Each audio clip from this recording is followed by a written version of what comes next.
मौन यानी ये नहीं है कि अपना मुंह बंद कर लिया जाए। एक आयाम जो जीवन और मृत्यु से परे है उसे निशब्द कहा जाता है। ये किया नहीं जा सकता। आप ये बन सकते हैं।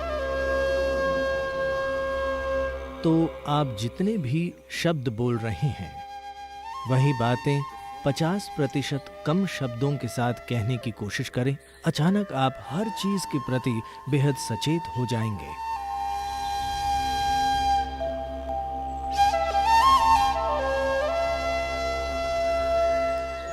हवा की अपनी ही आवाज है, पानी की भी,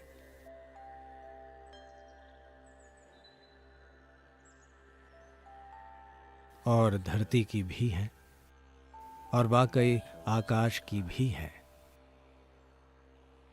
सभी ग्रहों और नक्षत्रों की अपनी आवाजें हैं। दर्द की आवाज होती हैं, खुशी की आवाजें, दुख की आवाजें और आनंद की आवाजें होती हैं। हर चीज की एक ध्वनि होती है। इंसानी जीवन में ये बिल्कुल सच है। जीवन और मृत्यु दोनों की ध्वनियां होती हैं। यहां तक कि मौन की ध्वनियां होती हैं।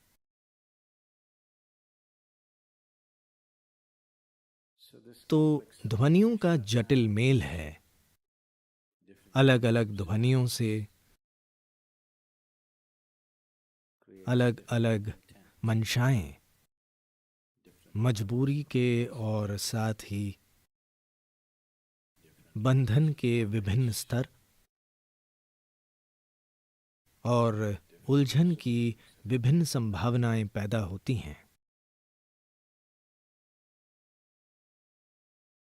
तो फिर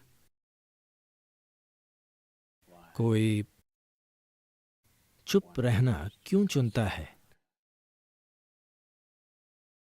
मौन जीवन को नकारने का तरीका नहीं है। मौन खुद को कुछ करने से रोकना भी नहीं है। मौन का संबंध मजबूरी से चेतनता की ओर बढ़ने से है। सभी ध्वनियां मजबूरी के अलग अलग रूपों और आयामों का ही एक रूप हैं। जब कोई सचेतन होना चुनता है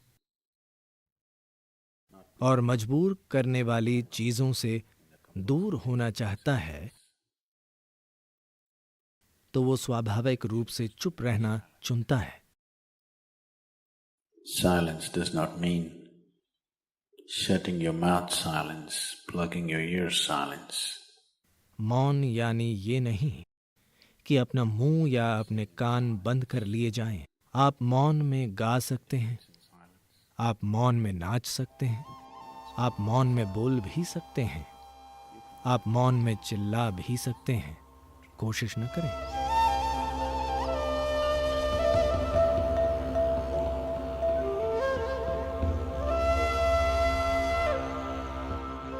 यानी ये नहीं कि जब सभी चुप हों तब चिल्लाना। वो मौन में चिल्लाना नहीं होता।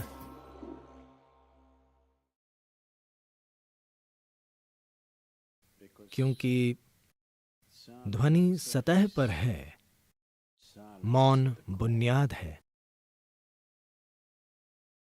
सिर्फ सतह की ध्वनि पैदा करती है। देखिए, पानी सतह से टकराता है और आवाज आ रही है। गहराई में कोई आवाज नहीं होती। जीवन ऐसा ही है। सतह पर ध्वनियों का एक बहुत ही जटिल जाल है। ध्वनियों का चक्रव्यूह है। पर मूल में कोई ध्वनि नहीं है। अंग्रेजी भाषा में नो साउंड के लिए कोई शब्द नहीं है। हम इसे निशब्द कहते हैं। इसका अर्थ है ध्वनि बिल्कुल न होना, ध्वनि का पूर्ण अभाव। ध्वनि न हो तो प्रतिध्वनि भी नहीं होगी, प्रतिध्वनि नहीं होगी तो जीवन नहीं होगा, जीवन के नहीं होने से सृष्टि नहीं होगी, सृष्टि न होने का अर्थ है सृष्टा भी नहीं होगा। तो एक स्थान जो सृष्टि और सृष्टा से परे है, एक आयाम जो जीवन और मृत्यु से परे है, उसे निशब्द कहा जाता है।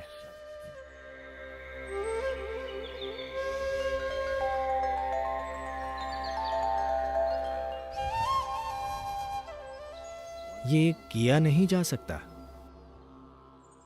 आप ये बन सकते हैं।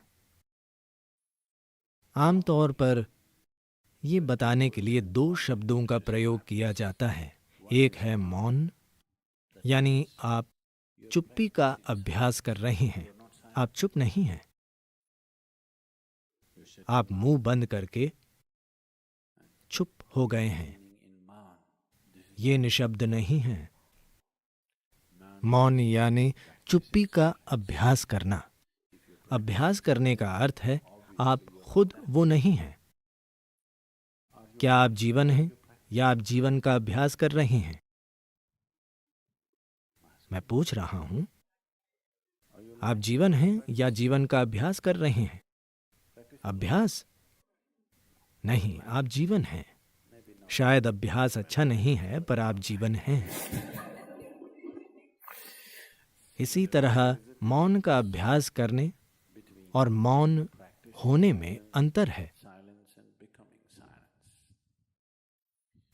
मौन का अभ्यास एक नियम की तरह शुरू होता है,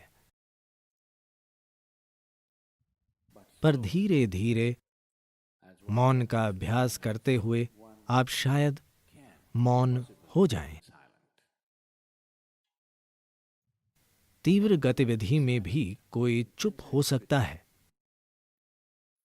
पर हमेशा तीव्र गतिविधि करना संभव नहीं है। तीव्र गतिविधि के पल सिर्फ पल होते हैं, कोई भी उन्हें बनाए नहीं रख सकता। आप थक जाएंगे।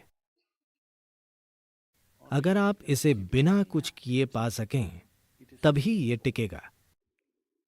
अगर सिर्फ तीव्र गतिविधि से ही ऐसा हो पाए, तो ये कभी नहीं टिकेगा।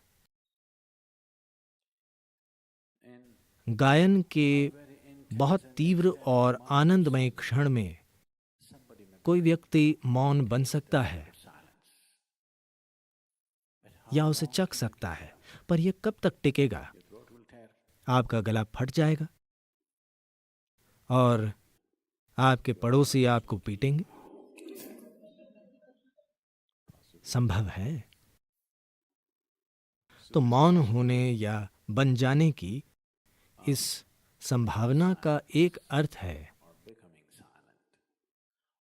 स्थिर हो जाना, पूरी तरह से स्थिर हो जाना। स्थिरता कई तरीकों से पाई जा सकती है। एक सांप भी स्थिर होता है, एक बाघ भी शिकार करते हुए स्थिर, चौकन्ना पर बिल्कुल स्थिर।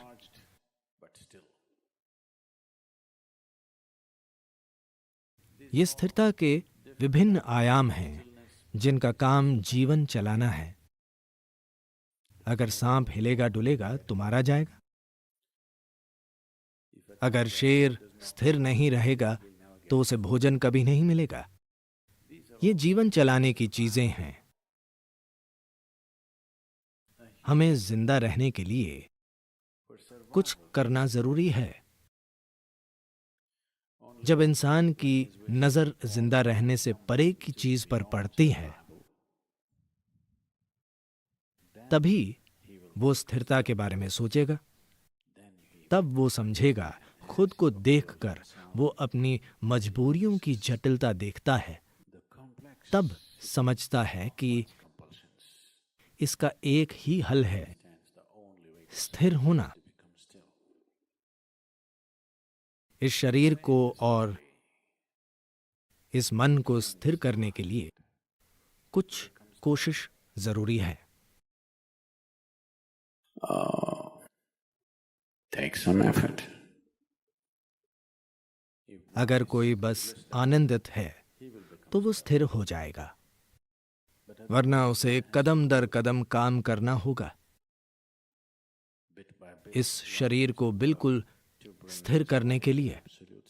ज्यादातर लोग एक ही जगह पर शरीर को रोक नहीं पाते, वे हमेशा हिलते डुलते रहते हैं।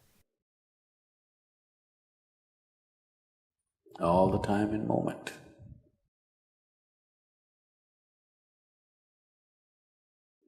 As it is said, a man is ill only because he does not know how to be still. कहा जाता है कोई अस्वस्थ है बस इसलिए क्योंकि वो अस्थिर है, क्योंकि स्थिरता में आप सृष्टि से परे के आयाम से जुड़ जाते हैं। उसके संपर्क में आने पर बीमारी जैसा कुछ नहीं होता।